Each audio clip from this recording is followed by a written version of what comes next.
Sir எங்களுக்கு வந்து தண்ணி வந்து ஓடை வந்து சீர் பண்ணாதனால அங்கேருந்து வந்து கயத்தாறு கடம்பூர்லேருந்து தெற்கு வண்டானம் வடக்கு வண்டானம் இது கலங்குப்பட்டியிலேருந்து தண்ணி பூரா இங்கே வந்து வருது. தண்ணி வந்து இப்போ ஒரு 5 வருஷமாக எங்களுக்கு வந்து மாசலும் எதுவுமே எடுக்க முடியல. அதிகாரி எல்லோரும் வந்து பார்த்துட்டு போனாங்க. பார்த்துட்டு போய் செஞ்சிருந்தேன் போகிறாங்க. இன்னும் செஞ்சு கொடுக்கறதுக்கு வழி இல்லை. அதனால இந்த ஓடை தண்ணி பூரா எங்களுக்கு மாசலில் வந்து ஒரு 100 ஏக்கர் இருக்கும், பூரா பாய்ப்பு ஆகி போச்சு.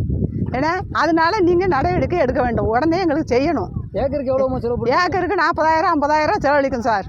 ஏன்னா செலவு பண்ணி எங்களுக்கு கைக்கு எடுக்கிற நேரத்துக்கு இந்த மாசல் கைக்கு எடுக்கிற கைக்கு எட்ட மாட்டுக்கு வம்பா தண்ணியில் போயிடுது. எத்தனை ஏக்கருக்குமா உங்களுக்கு சேதமாயிருக்கு? எங்களுக்கு எடுக்கிறதுக்கு 30 ஏக்கருக்கு சேதமாயிருக்கு. ஆமாம். எங்கேருந்து ஓடை எத்தனை கிலோமீட்டருமா உங்களுக்கு ஓடை தூரம் வரைக்கும்? அது ஒரு 4 கிலோமீட்டர் இருக்கும். 4 கிலோமீட்டர்லேருந்து இங்கே வருது.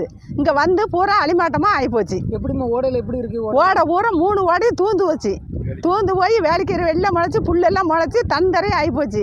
ஓடையும் எங்கள் பிஞ்சியும் ஒன்று போல் இருக்குது.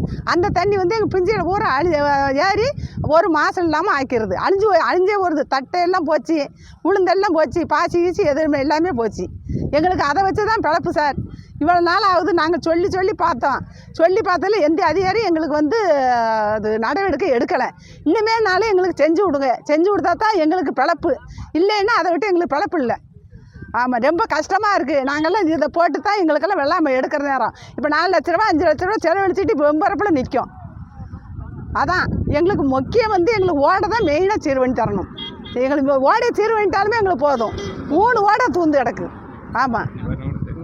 ஆமாம், நீங்கள் வந்து எங்களுக்கு மெயினாக அதை வந்து செஞ்சு விடுங்க. எல்லோரும் போன வருஷமும் இதே தான் இப்படித்தான் நாங்கள் பிடுங்கி எல்லாமே கொடுத்தோம்.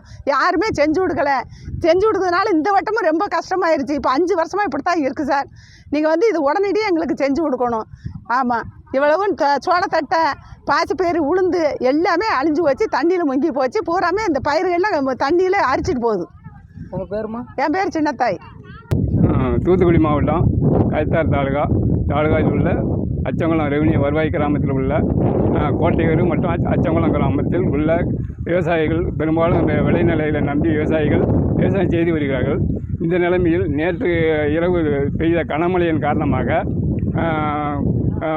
காட்டாறு ஓடைகளில் தூர்வாராத நிலையில் அந்த தண்ணீர் வந்து விளைநிலங்கள் புகுந்து பெரும் வெள்ளச்சேதத்தை ஏற்படுத்தியுள்ளது. இது எதனால் காரணம்னா எங்களுக்கு வந்து நாங்கள் அரசின் கவனத்திற்கு பலமுறை மனு கொடுத்தோம். ஆனால் இதுவரைக்கும் எந்த நடவடிக்கை எடுக்கவில்லை. ஆகையால் நாங்களும் பலமுறை எங்களுக்கு இப்போ வருஷம் கனமழை பெய்யறதுனால இந்த ஒரு பாதிப்பு அடைஞ்சுள்ளோம். அதனால் இது வந்து உடனடியாக எங்கள் காட்டாறு காட்டாறு ஓடைகளில் தூர்வாரி செய்தால் போல எங்களுக்கு நிவாரணம் கூட எங்களுக்கு தேவையில்லை. என்ன மாதிரியா உங்களுக்கு இழப்பு இருக்குங்க? எங்களுக்கு இழப்பு வந்து இது நம்ம உளுந்து பூரா தண்ணியில் அடிச்சுட்டு போயிடுச்சு. மக்காச்சோளமும் சாஞ்சிட்டு பாருங்கள், பூரா சாஞ்சி போச்சு.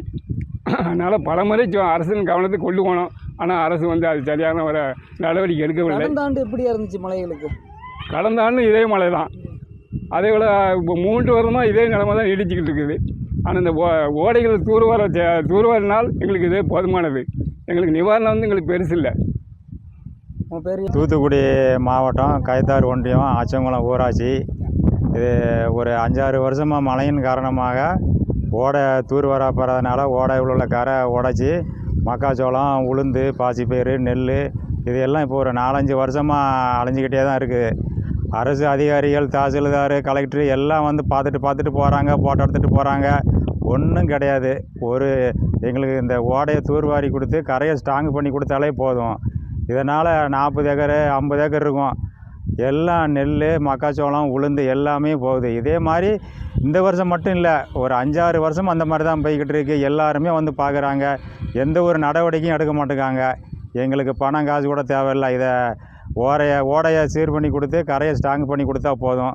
இதை முதல்ல பண்ணி கொடுங்க அரசு. தண்ணி எங்கே இருந்துங்க வருது? தண்ணி இங்கிட்டு கடம்பூர், கலிங்கப்பட்டி, கோவிந்தம்பட்டி இந்த மாதிரி காற்றாட்டு வெள்ளம் தான். அங்கேருந்து வந்து அளவுக்கு அதிகமான ஓடையை சரியாக தூர்வாரப்படாதனால கரைகளை உடைச்சி எங்களுக்கு அழிவை ஏற்படுத்தி நட்டத்தை ஏற்படுத்துது. அவ்வளோதான். ஒரு ஏக்கருக்கு எவ்வளோங்க செலவு பண்ணுறீங்க? எங்கள் ஒரு ஏக்கருக்கு 40,000 கிட்ட செலவு பண்ணுறோம்.